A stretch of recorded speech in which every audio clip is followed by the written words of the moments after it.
Ce matin, est-ce que tu peux saluer ton voisin, ta voisine? Content de te voir. C'est toujours un plaisir. Wow. Que le Seigneur vous bénisse. Oui, salut. Ça fait du bien de vous voir.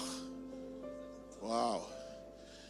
Il y a des places qui sont vides là. Il y a 2 places qui sont vides. Qui peut les prendre, les violents?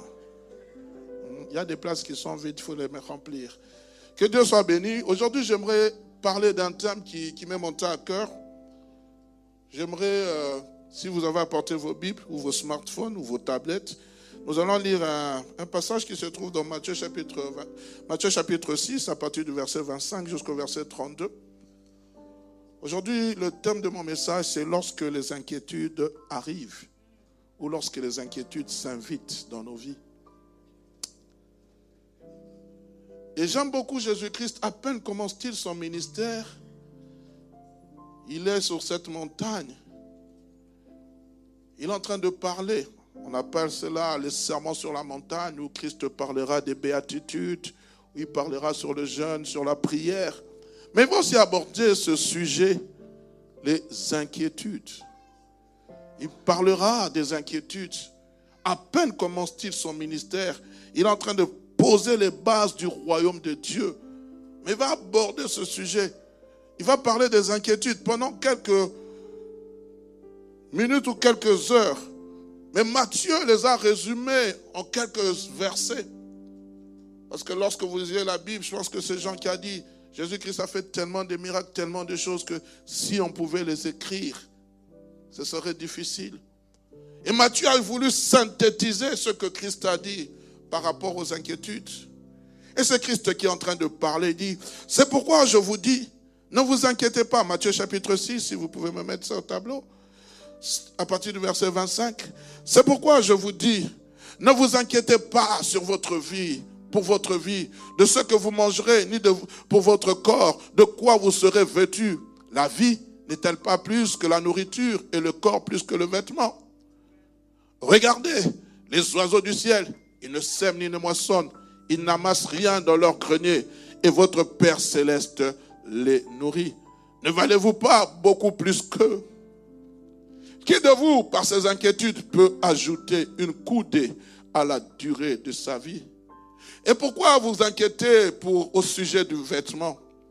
Considérez comment croissent les lys des champs. Ils ne travaillent ni ne filent. Cependant, je vous dis que Salomon, même dans toute sa gloire, n'a pas été vêtu comme l'un d'eux. Waouh! Si Dieu revêt ainsi l'herbe des champs qui existe aujourd'hui et qui demain sera jetée au four, ne vous vêtira-t-il pas à plus forte raison, gens de peu de foi? Ne vous inquiétez donc point et ne dites pas, que mangerons-nous, que boirons-nous, de quoi serons-nous vêtus? Car toutes ces choses, ce sont les païens qui les recherchent. Votre Père céleste sait que vous en avez besoin. J'aimerais que tu dises à un voisin, ton Père céleste sait que tu en as besoin. Regarde ton voisin de droite aussi. Que personne n'est intimide. Hein? Regarde celui de derrière. Dis, ton Père céleste sait que tu en as besoin. Amen. Oh, j'aime cela. Paul dira, mon Dieu pourvoira à tous vos besoins. Bien-aimés, les inquiétudes, c'est un quotidien qui frappe à nos portes sans qu'elles soient invitées. Les inquiétudes touchent tout le monde, chaque foyer. Les inquiétudes touchent notre travail, notre santé. Les inquiétudes, bien-aimés, sont là. Aujourd'hui, avec cette crise que nous avons, je ne sais pas pour vous qui suivez l'actualité, chaque fois qu'on ouvre les informations, ce sont toujours des informations inquiétantes. La crise en Ukraine. À un moment donné, on n'avait plus d'huile. On n'avait plus de farine. C'était devenu des denrées rares. Et chaque fois que nous en avions l'occasion, on stockait. La crise en Ukraine. Aujourd'hui, lorsque vous suivez l'actualité en France, il y a la crise de carburant. Je vais vous faire rire. On donne la liste de dots à une famille. À la belle famille, regarde. Ah! Les choses comme ça, c'est cher. Il dit tout a augmenté. C'est la crise en Ukraine. Même la dot a augmenté. La crise en Ukraine, il faut augmenter la dot. La chèvre a augmenté, la vache a augmenté à cause de l'Ukraine. Tout, bien-aimé, est sujet d'inquiétude. On regarde l'âge qu'on a. On a comme l'impression qu'on est en train de tourner en rond. On a comme l'impression qu'on ne progresse pas. Inquiétude.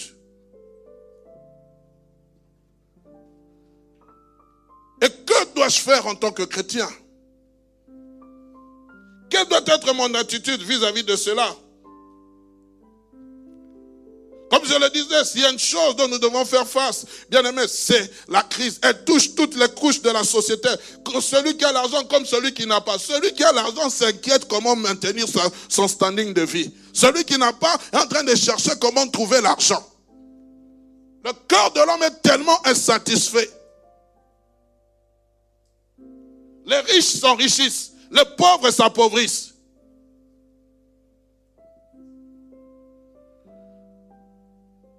Tous les domaines économiques, sociaux, affectifs et administratifs, j'en passe. Crise administrative. Inquiet. Tu sors le matin, tu ne sais pas si on va t'appréhender. Pourquoi? Parce que tu n'as pas de titre de séjour. Ce sont des réalités. Inquiet. On se pose la question. Oh, je me souviens quand je suis arrivé dans ce pays, bien aimé, bien qu'étant étudiant, je me disais, mais qu'est-ce que je fais ici, Seigneur? J'ai comme l'impression que je tourne en rond.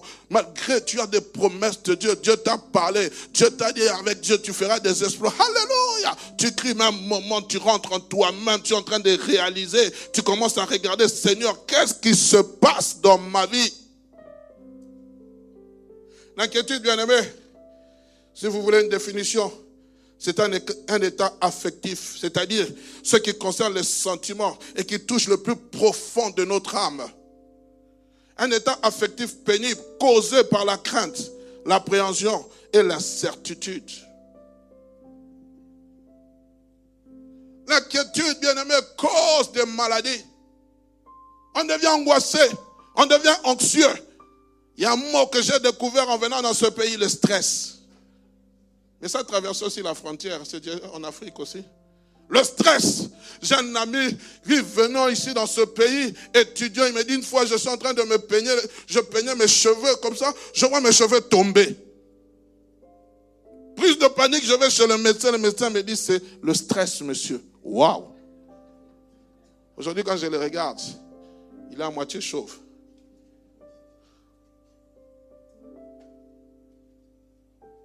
On a essayé de trouver des mots adaptés. Et vous savez, dans l'origine du mot, en hébreu, inquiétude veut dire oppression. On est oppressé, pas par les démons, par la vie.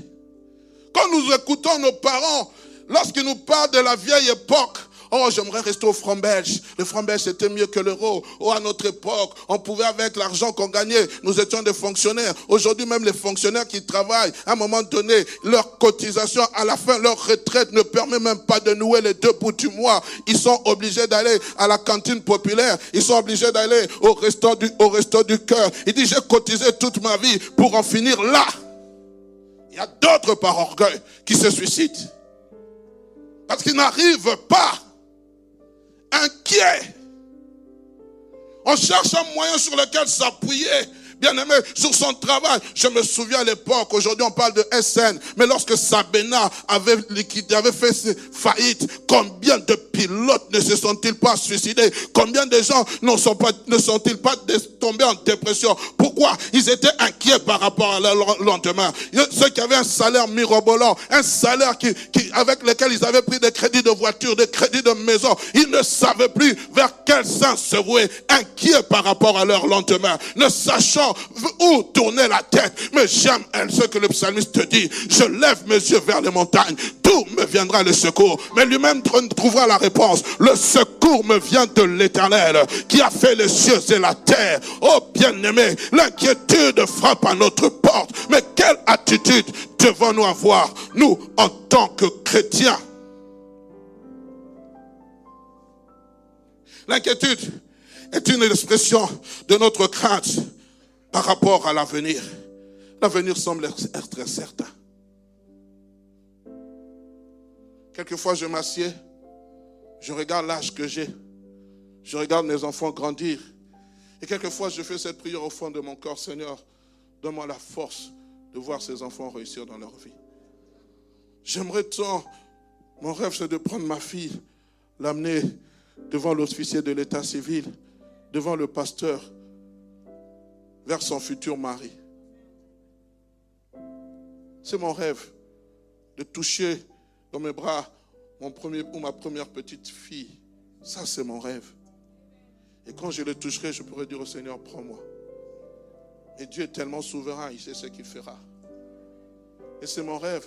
Et quelquefois, je suis inquiet lorsque je vois combien la dépravation de ce monde est en train de prendre de l'avantage. Et nous, chrétiens, nous devenons distraits. Ou même nous, chrétiens, nous devenons tolérants par rapport à la dépravation des mœurs. On devient tolérant. Mais gloire soit rendue à Dieu. Je prie, bien-aimé, que là où elle va chaque jour à l'écodim, chaque dimanche, qu'on lui enseigne les préceptes de la vie chrétienne et qu'elle garde cela comme base, comme fondement. Papa, lorsque tu viens, parents, lorsque vous venez, amenez vos enfants. La société leur présente des dépravations de mœurs. Je suivis cette semaine, je ne sais plus, mon épouse suit cela, je pense, une émission qui passe à la radio chaque matin, j'ai oublié le titre.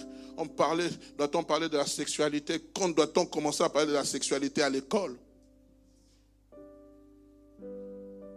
Ce n'est pas mauvaise chose. Mais quel est le but pour lequel on va enseigner? C'est dans le but éducatif ou dans un autre but? On est inquiet, bien-aimé. L'inquiétude est aussi un sentiment de malaise, d'appréhension ou de frayeur lié en général à des pensées négatives quant à ce qui risque d'arriver. Je suis inquiet par rapport à mon âge. Je suis inquiet. Je regarde mon âge. Seigneur, où est passé le don juin de ma vie? Où est passé le frère? Où est passé la sœur, Seigneur? Pour le frère, c'est encore mieux parce que c'est le frère qui va aborder. Et pour la sœur, elle a besoin de se faire aborder. Et on regarde toutes ces choses. On s'inquiète. Et le diable en profite. Et souvent, lorsqu'on devient inquiet, quelquefois on cherche personnellement sa propre voie. Le principal mot grec rendu par inquiétude dans le Nouveau Testament signifie être anxieux, être distrait, être indécis, être irrésolu. Je suis inquiet, je suis anxieux. Et on commence à prendre des médicaments. Toutes sortes de médicaments. Il y a des chrétiens qui marchent dans les sacs à main. Et je n'ai pas pris mon médicament. C'est quoi? Anxiolytique, je ne sais pas quoi, n'importe quoi. Je n'ai pas pris mon médicament. Pourquoi? Ça me déstresse. Ça m'enlève toutes choses. Je ne suis pas contre ces choses. Mais que dit la parole de Dieu lorsque l'inquiétude est en train de frapper? J'aimerais dire 3 choses importantes, bien-aimés. En tant qu'enfants de Dieu, en tant que disciples de Dieu que nous sommes, j'aimerais dire, nous ne sommes pas immunisés contre les inquiétudes et leurs complications. Tous ici, personne n'est immunisé contre les inquiétudes et leurs complications. C'est impossible, bien-aimé. D'où la recommandation dans Philippiens chapitre 4, verset 6. Ne vous inquiétez de rien, mais en toute chose, faites connaître vos besoins à Dieu par des prières et des supplications avec des actions de grâce. Pourquoi? Paul savait qu'en tant que chrétiens, nous pouvons être inquiets.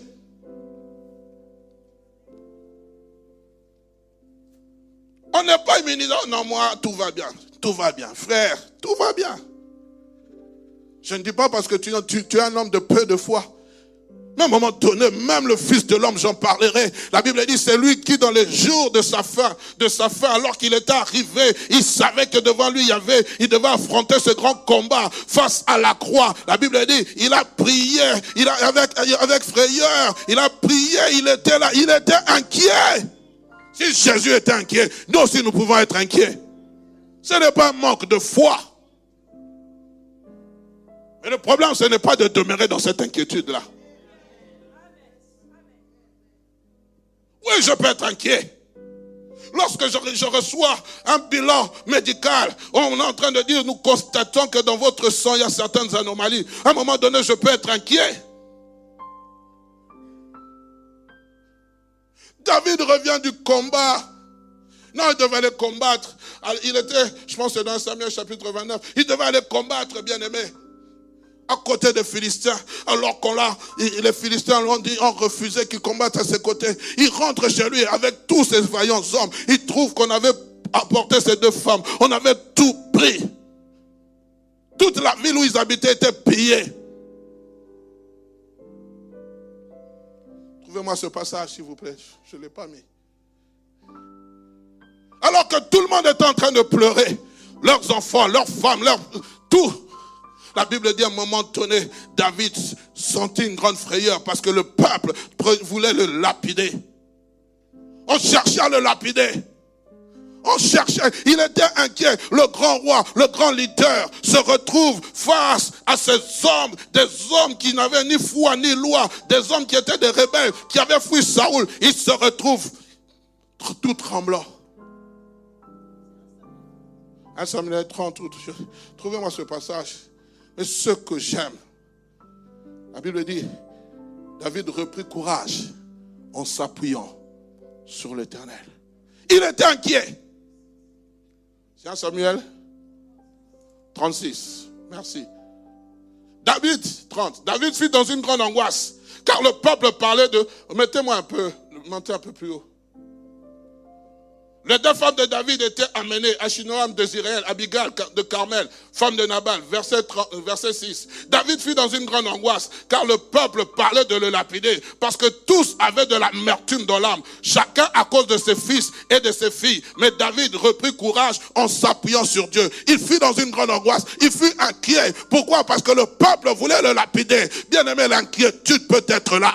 On peut te menacer au travail, on peut te menacer dans quelque part. Tu peux être inquiet par rapport à la santé de tes enfants. Tu peux être inquiet par rapport à ton mariage. Tu peux être inquiet parce que tu n'as pas encore des enfants. Tu peux être inquiet dans un domaine particulier. Tu peux être inquiet parce que tu n'as pas de travail. Tes études n'avancent pas. Tu peux être inquiet. Mais ce que j'aime, ce David-là qui était inquiet parce qu'on cherchait à le lapider. La Bible dit, David reprit courage. Je suis là pour dire à quelqu'un ce matin, il faut que tu reprennes courage. Ce n'est pas encore fini. Les promesses de l'Éternel ne sont pas arrivées à leur terme. Il est en train de veiller sur sa parole. Il dit, je veille sur ma parole pour l'accomplir. David reprit courage. Pourquoi David a repris courage? Parce que ce Dieu qui était venu le oindre avait dit, tu seras roi sur Israël. Tu vas régner à la place de Saoul. Oui, Seigneur. La Bible dit, il reprit courage en s'appuyant sur qui? Sur l'Éternel, Dieu des armées. Ceux-ci s'appuient sur leurs chars, d'autres sur leurs chevaux. Mais nous comptons sur l'Éternel, Dieu des armées. Donne-moi une main de gloire, je suis en train de te parler. Nous comptons sur l'Éternel, Dieu des armées. Les soucis peuvent être là. L'anxiété peut être là. Oh bien-aimé, mais j'aimerais te donner un remède. Appuie-toi sur l'Éternel, Dieu des armées. Que Dieu nous aide à comprendre. C'est pour cela que Christ a commencé. Il dit, le royaume de Dieu, bien aimé, ce n'est pas un royaume d'inquiétude. Oui, les inquiétudes peuvent être là. Mais moi, je vous dis, si Dieu peut revêtir les listes de vallées, vous valez plus que les listes de vallées. Si Dieu peut donner la nourriture aux oiseaux, vous valez plus que les oiseaux. Tu as l'ADN de Christ en toi. Tu es connu du royaume des cieux. Ton nom est inscrit dans les livres de vie. Dieu prend soin de toi. Il pourvoira à tous tes besoins. Il n'abandonne jamais ceux qui croient en lui. Il est le Dieu capable d'ouvrir même les écluses des cieux pour te nourrir. Le prophète Élie arrive. Il y avait crise en Samarie. Il dit demain à cette même heure, chacun aura de la nourriture.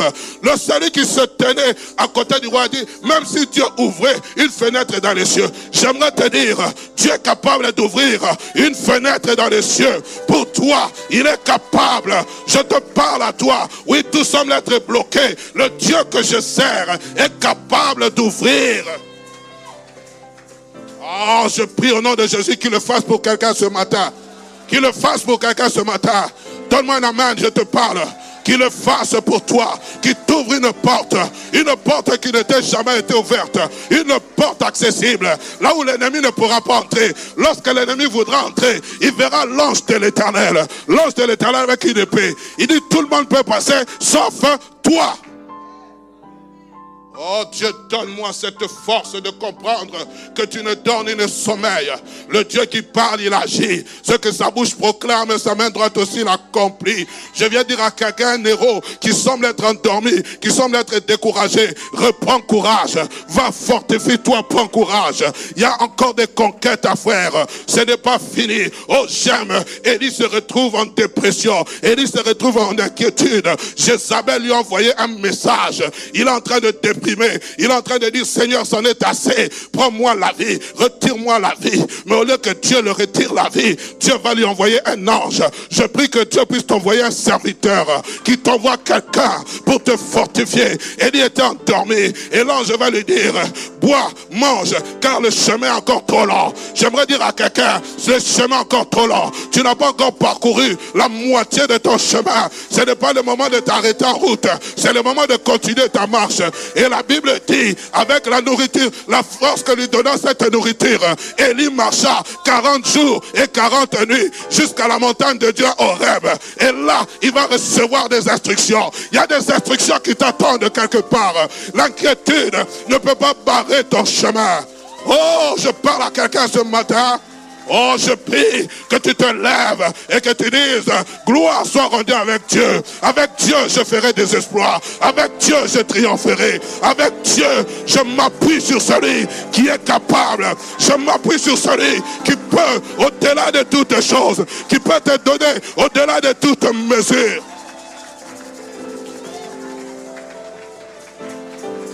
Alléluia. Alléluia. Bien-aimé, la deuxième des choses, lorsque nous nous inquiétons, cela révèle notre manque de maturité spirituelle. Donc, pasteur, un chrétien ne peut pas s'inquiéter. J'ai dit oui. Mais il ne doit pas demeurer dans l'inquiétude. David a dit, lorsque je traverse la vallée de l'ombre et de la mort, je ne crains aucun mal. Ta houlette et ton bâton me rassurent. Je traverse la vallée des inquiétudes. Je ne crains aucun mal. Ta houlette et ton bâton me rassurent. Oh, je prie qu'il y ait une parole qui rassure quelqu'un. Que tu ne demeures pas. David n'a pas dit lorsque je demeure. Il a dit lorsque je traverse la vallée de l'ombre et de la mort, la vallée des inquiétudes. Tu es appelé à traverser. Tu n'es pas appelé à rester. J'aimerais dire à quelqu'un, l'inquiétude n'est pas ta destination finale. Tu penses vraiment que Dieu t'a créé pour que tu vives l'inquiétude. Dieu ne t'a pas créé. Il t'a créé à son image. Il a mis son esprit en toi. Il t'a régénéré par son Fils Jésus-Christ pour que tu puisses vivre l'inquiétude. Non, non, non, non. Je suis en train de déclarer à quelqu'un, toute forteresse d'inquiétude, toute forteresse d'oppression, toute forteresse contraire à la volonté de Dieu, nous sommes en train de les anéantir à travers sa parole, dans le nom de Jésus. Amen. Troisième des choses. Bien-aimé, vous pouvez rafraîchir s'il vous plaît, au-dessus. L'inquiétude détruit ou nuit à notre relation avec le Père Céleste. Quand nous demeurons dans l'inquiétude, cela détruit notre relation avec le Père Céleste. Pourquoi? L'inquiétude, c'est le contraire de la foi. C'est le contraire de la foi. Hébreux chapitre 11, verset 6 nous dit ceci. Or, sans la foi, il est impossible de lui être agréable. Car il faut que celui qui s'approche de Dieu croit que Dieu existe. Mais vous savez que les démons aussi croient. Et ils tremblent. Mais la Bible continue. Et qu'il est le rémunérateur de ceux qui les cherchent. J'aimerais dire, lorsque nous cherchons Dieu, ça paye toujours. La prière n'échoue jamais. Vous qui refusez de venir le vendredi de 23h à minuit, ça paye. Ça paye. Dis à quelqu'un, ça paye. C'est le meilleur. Frère, la Bible dit Dieu n'est débiteur de personne. C'est-à-dire, lorsque toi tu es en train de prier, Dieu refuse d'avoir ta dette. Il est obligé de te donner l'argent comptant de ce que toi tu le demandes. Il refuse. Il refuse d'être endetté. Il refuse. J'ai dit à quelqu'un, la prière paye. Quand tu cherches Dieu, quand tu crois qu'il existe, lorsque tu crois qu'il existe et qu'il est le rémunérateur, lorsque tu le cherches, il n'a pas dit à vous de le chercher, de le chercher vainement. Quand tu cherches réellement Dieu, Dieu se laisse trouver par ceux qui le cherchent. Moi, je sais que lorsque je cherche Dieu, Dieu m'exauce toujours. Il me répond, que ce soit positivement ou négativement. Mais au moins, il y a une réponse. Daniel a cherché Dieu pendant 21 jours. Il ne s'est pas relâché de chercher Dieu. Le 21e jour, il a vu apparaître un ange, une créature angélique qu'il n'avait jamais vu voir.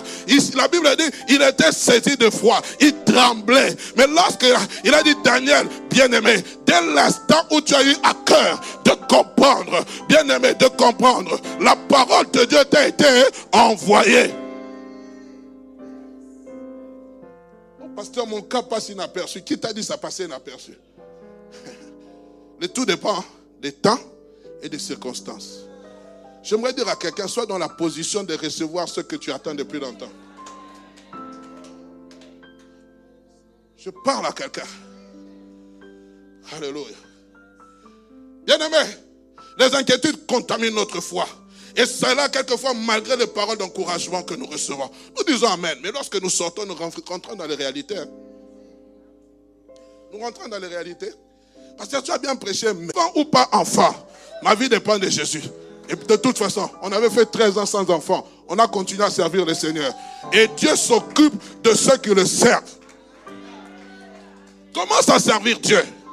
Commence à servir. Le véritable service commence par la louange et l'adoration. Je ne dis pas de venir être ici chanter. Un véritable serviteur de Dieu, c'est un adorateur. Un véritable serviteur de Dieu, c'est quelqu'un qui aime l'adoration. C'est ça le premier service de tout chrétien. Mais la louange là, elle restera. Qui me séparera? Ce n'est pas quelqu'un qui va m'arrêter. Et il ne travaille pas. Qu'est-ce qu'il fait? Laissez-les. Toi, il y a l'attitude d'humilité. 1 Pierre chapitre 5 verset 6. Humiliez-vous donc sur la puissante main de Dieu afin qu'il vous élève au temps convenable. Seigneur, je ne peux pas sans toi. J'ai besoin de ta force. Pourquoi? Parce que bien-aimé, en réalité, en l'homme, c'est l'esprit. Notre capacité nous vient de Dieu. Ce n'est pas une capacité physique que Dieu nous donne. C'est une capacité surnaturelle à travers la puissance du Saint-Esprit. Deuxième des choses, à travers la prière, nous enlevons le fardeau de nos épaules pour le placer sur les épaules de Dieu. Seigneur, je dépose mon fardeau, Seigneur. Moi, je ne peux pas. Je ne peux pas porter ce fardeau, Seigneur. Je ne peux pas porter. Un jour, je vois un frère rentrer dans mon bureau, il pleure. Pasteur, comment vous avez fait à tenir 13 ans sans enfant? Moi, je n'en peux plus. Je ne le montre pas à ma femme, mais je n'en peux plus. J'ai dit, frère, comment je vais te dire? C'est Dieu qui nous a donné cette capacité. Nous nous sommes recommandés entre ses mains. Nous avons dit, Seigneur, ce fardeau-là seul, nous ne pouvons pas le porter. 1 Pierre chapitre 5, verset 7 nous dit, et déchargez-vous sur lui de tous vos soucis, car lui-même prend soin de vous. Et la troisième des choses, en nous recommandant à Dieu. Je me recommande à Dieu. Psaume 37, verset 5. Recommande ton sort à l'Éternel. Mets en lui ta confiance et il agira. Recommande ton sort. Oh pasteur, vous ne vous souciez pas de moi. Mais il y a quelqu'un qui se soucie. Il est mort pour toi, bois maudit de la croix. Quatrième, troisième des choses, rapidement, toujours, comment faire face en plongeant nos regards dans sa parole. C'est là que nous traversons, nous découvrons la fidélité et la bonté de Dieu. Face à des situations que je traverse, je dois chercher Dieu en lisant sa parole. Ésaïe chapitre 41, verset 10 nous dit, ne crains rien, car je suis avec toi. Ne promène pas de regards inquiets, car je suis ton Dieu. Pourquoi? Parce que dans les moments d'inquiétude, j'ai besoin de savoir ce que dit la parole de Dieu. Oh, nous sommes tellement nubilés par les prophéties. Brèche, je me connecte à ton onction. Lis la parole. Aujourd'hui, tu es en RDC, Congo, Kinshasa.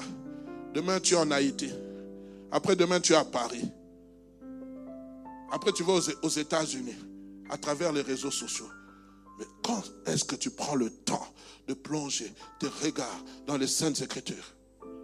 Parce qu'il y a des rémas, des révélations qui sortent de la parole de Dieu. Ce n'est pas toujours des prophéties. Je ne suis pas contre les prophéties. Mais je dis, un chrétien responsable commence d'abord par lire ce que disent les Écritures.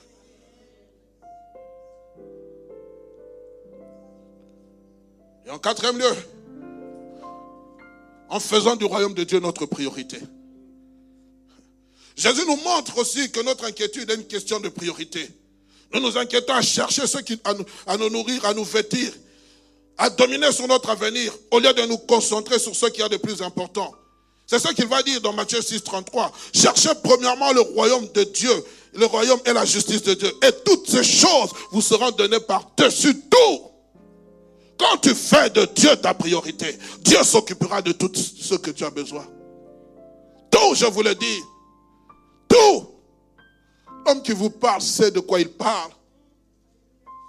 Je sais. Une seule phrase que j'ai dite à Jésus. Prends-moi en charge. Prends-moi en charge. Tu t'accroches sur Dieu. Tu fais de lui ta priorité. Dieu s'occupera de tout. De tout. Il enverra. Élie se trouve dans un moment de crise. Le torrent de Kérit est sec.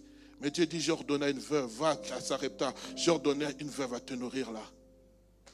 Il y a toujours un endroit où Dieu te donnera la provision nécessaire pour ta marche. Il y a toujours un endroit où Dieu te fera un clin d'œil. Il te montrera que je suis là, je suis présent. Oh, si tu as besoin du clin d'œil de Dieu, je prie qu'il le fasse pour toi. Il y a toujours un lieu, bien-aimé.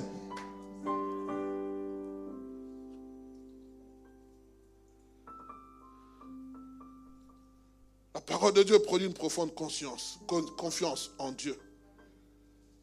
En guise de conclusion, j'aimerais dire ceci. La prochaine fois que l'inquiétude commencera à vous terrasser, tournez-vous vers Dieu. Et j'aimerais que tu te rappelles de 5 choses. Écris-les si tu le veux. La première des choses, Dieu est aux commandes. Il est aux commandes. Il a démontré aux disciples, bien que je dors, je suis aux commandes de la barque. Ta barque peut vouloir chavirer. Oh, j'aime beaucoup Pierre, Jean, plutôt Paul. Paul se retrouve en train de partir en Rome. Pendant qu'il est dans ce navire, my God, oh Seigneur, donne-nous des hommes comme Paul, de la trempe de Paul. Il va prévenir, il dit, je sens que cette navigation ne va pas se faire sans défaut. La Bible dit, il va s'élever une bourrasque. Le maître des navires, pensant qu'ils étaient maîtres, il va essayer de stabiliser. Soudain, un vent nommé Aquilon va se lever. La Bible dit, ils vont perdre courage, perdre confiance. Mais j'aime cet homme. Paul, prisonnier avec les chaînes, il se lève. La Bible dit, il se tint au milieu d'eux. Il dit, vous aurez dû m'écouter de ne pas prendre la navigation. Il dit, mais un ange de Dieu auquel j'appartiens m'est apparu et m'a dit qu'aucun de vous n'allait périr si ce n'est que ce bateau. Aucun de vous. Pourquoi? Parce que Dieu avait révélé à Paul pendant la nuit, alors qu'il dormait dans cette cale. Paul, tu ne vas pas mourir, toi et l'équipage. Tu dois comparaître à Rome. J'aimerais dire à quelqu'un, il y a une destination finale. Ton navire, même s'il va se dépiécer, même si tu vas t'accrocher sur cette branche-là, sur cette branche, mais tu iras à bord. Il va arriver dans cette île. Alors, il va rencontrer des barbares. Alors que les barbares, Paul va aller chercher des branches pour se réchauffer. La Bible dit, une vipère sortit et s'attacha à Paul. Paul secoua l'animal. Il secoua l'animal. Les hommes qui étaient là, les barbares, le regardaient. Il dit, cet homme, c'est un pécheur. Il a été condamné. La Bible dit, s'attendant à voir Paul mourir. Ils avaient déjà un navire. Mais ils vont attendre longtemps. Je dis, ils vont attendre longtemps. Ils ont attendu longtemps. Eux-mêmes ont changé d'avis. Tes ennemis sont en train d'attendre ta destruction. Tu es en train de t'inquiéter. Mais j'ai dit à quelqu'un, ils changeront d'avis. Pourquoi? Parce que Dieu est avec toi. Mon pasteur disait, un homme avec Dieu, c'est la majorité. Oh, on vient parler à ce revivaliste qui s'appelle, on vient lui dire, tout le monde est contre toi. La Bible dit, il va rester calme, pas la Bible. Il a dit, allez à dire à tout le monde, moi je suis contre eux. Tu dois savoir qui tu sers. Qui tu sers si ton Dieu est mort. Deuxième des choses, il est le seul capable de porter nos fardeaux. Troisième des choses, il peut dissiper nos craintes alors que la chorale est en train de s'avancer. Quatrième des choses, il est capable de nous soutenir. Et cinquième des choses, il ne nous délaissera jamais. Ésaïe 54, verset 14 dit ceci. Donnez un micro au pasteur Papicho. Tu seras affermi par la justice. Mettez-moi Ésaïe chapitre 54, verset 14. Tu seras affermi, Ésaïe 54, 14, s'il vous plaît, rapidement. Tu seras affermi par la justice. Bannis l'inquiétude. Ésaïe chapitre 54, bien-aimé, s'il vous plaît. Bannis l'inquiétude. Tu n'as rien à craindre. Et la frayeur, car elle ne s'approchera pas de toi. Continuez, verset 15. 15, rapidement, descendez. Si l'on forme de complot, cela ne viendra pas de moi. Quiconque se liguera, levez-vous déjà, bien-aimés, contre toi, tombera sous ton pouvoir. Quiconque se liguera contre toi, tombera sous ton pouvoir. L'inquiétude qui va se liguer contre toi, tombera sous ton pouvoir. Commence à bénir le Seigneur. Alors, bien-aimés, commence à bénir. Alors que je vais inviter